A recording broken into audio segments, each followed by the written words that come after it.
The chandeliers illuminated the grand ballroom, casting a warm golden glow as laughter and music filled the air. Glasses clinked in celebration, and the scent of high-end perfume lingered. I entered, my heels echoing against the marble floor, and conversations faltered.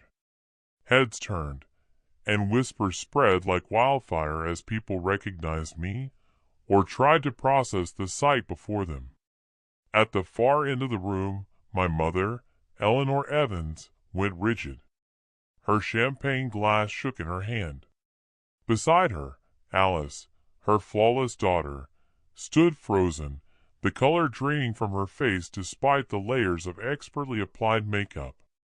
But it was Dylan's reaction I had been most eager to see. His fingers tightened around his glass, his knuckles turning white, the blood draining from his face. Not shock, fear. I smiled. "Congratulations, Alice," I said, my voice dripping with sarcasm. Her hands trembled, the ring on her finger shifting slightly. "Debbie, what are you doing here?" Before I could respond, my mother stepped forward. Her voice was sharp, yet quiet enough to avoid drawing attention. "Leave. Now!" I tilted my head, feigning innocence. "Why would I do that? My dear sister is getting married.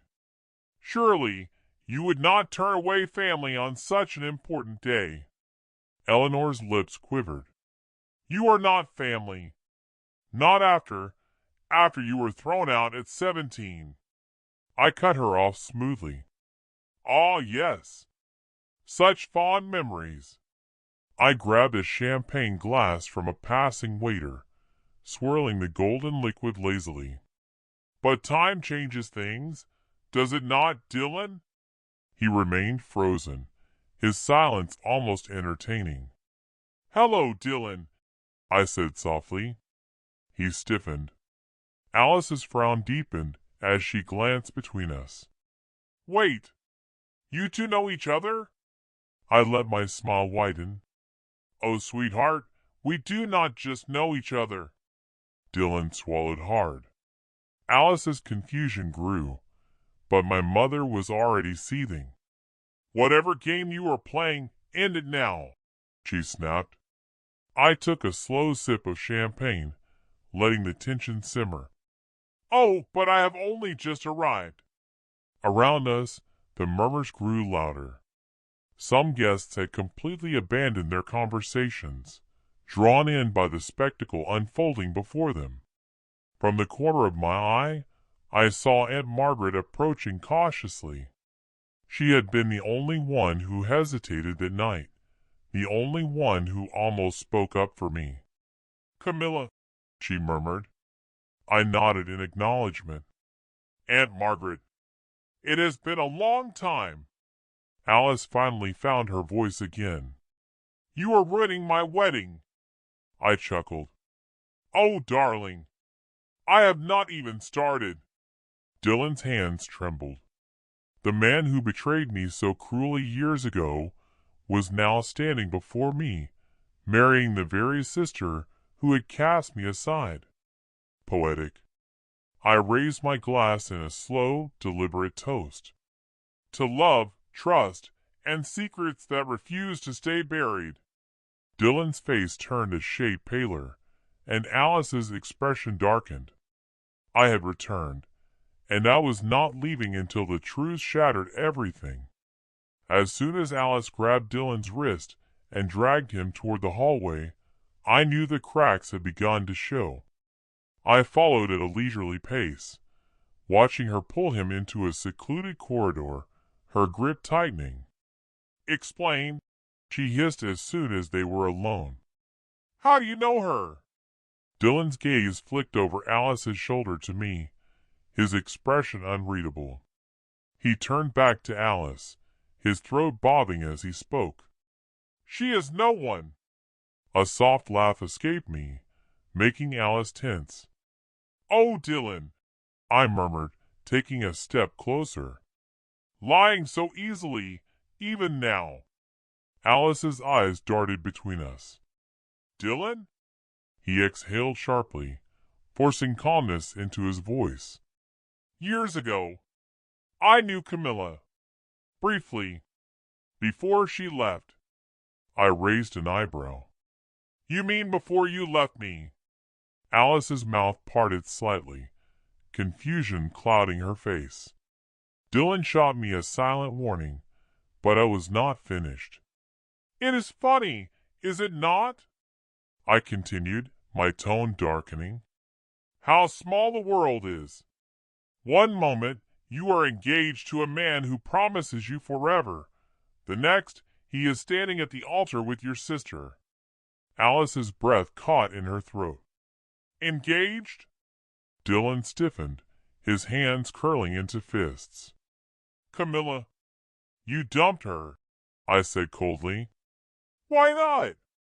You lied to her, just like you lied to me.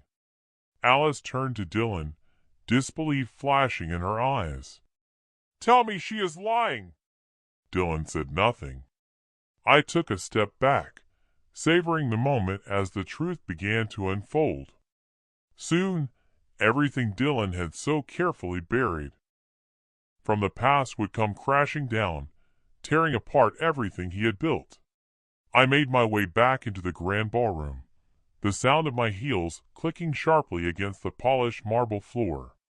The lively chatter of guests, the clinking of champagne glasses, and the warm golden glow of the chandeliers all set the perfect stage for the spectacle I had orchestrated. I slipped into my seat at the table near the dance floor, catching Dylan's wary gaze from across the room. His arm was protectively wrapped around Alice's waist, but the way he held her seemed almost desperate. The toasts began, one after another, as guests took turns praising the perfect couple. I waited, savoring each sip of wine, a small smile curling the corners of my lips as the moment drew closer. Finally, Alice's father raised his glass, beaming. To my beautiful daughter and her incredible husband-to-be, he said. May their future be filled with love, honesty, and success. I chuckled softly. Honesty, I murmured to myself, the irony not lost on me. Standing up, I lifted my glass, and the room fell silent. Alice's eyes narrowed, and Dylan stiffened beside her. I smiled sweetly, locking eyes with him. Dylan, I was just reminiscing about old times. Tell me, do you still enjoy those little backroom deals? A ripple of confusion ran through the crowd. Dylan's fingers tightened around his champagne flute.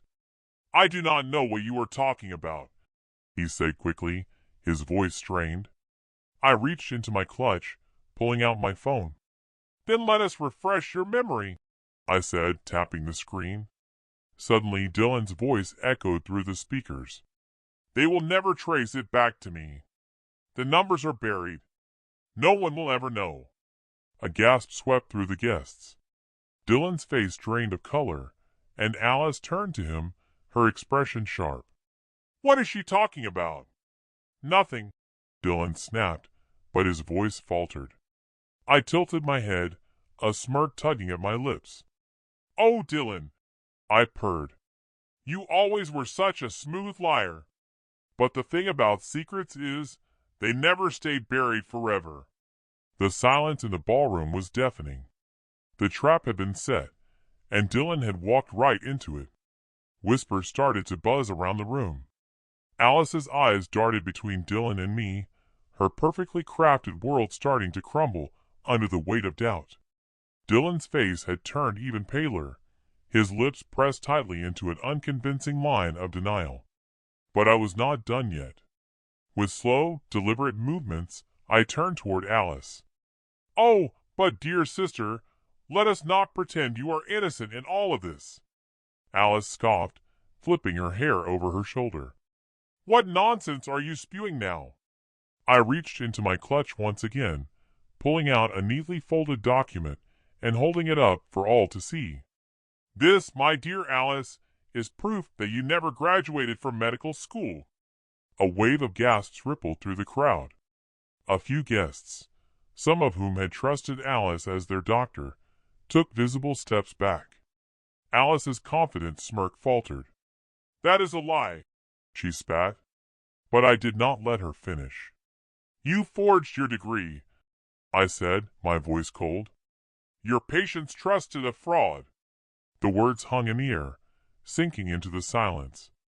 Alice's composure cracked like fragile glass. The murmurs in the room turned into open accusations. "She had surgery under her care," someone murmured in horror. "Is that true?" Dylan demanded, his voice trembling with rage. Alice's eyes frantically searched the room, looking for any way out. "This is absurd! Mom, Dad, say something," she pleaded. I turned to our parents, who were standing frozen, their faces drained of all color. "You did not," I said calmly, my voice cutting through the tension. "You helped her lie, just like you helped Dylan cover up his crimes." My father stammered. "Camilla, this is not the time or place." "Oh, I think this is the perfect time and place," I interrupted, my voice steady. "You threw me out for being worthless. But look who the real frauds are." The air in the room thickened, suffocating us with the weight of family secrets laid bare for everyone to see. There was no escaping the truth now. The reckoning had arrived. The ballroom doors suddenly flew open, and the buzz of conversation ceased at once. The room tensed as uniformed officers strode in, their faces hard and stern. The silence was deafening, and gasps filled the air as they made their way inside. Alice went rigid, her perfectly manicured fingers digging into Dylan's sleeve. Our mother gasped, her face ashen. I stepped forward. "My heart steady," I whispered. "Right on time." The look of confusion on my family's faces shifted to one of pure horror as one of the officers held up an arrest warrant.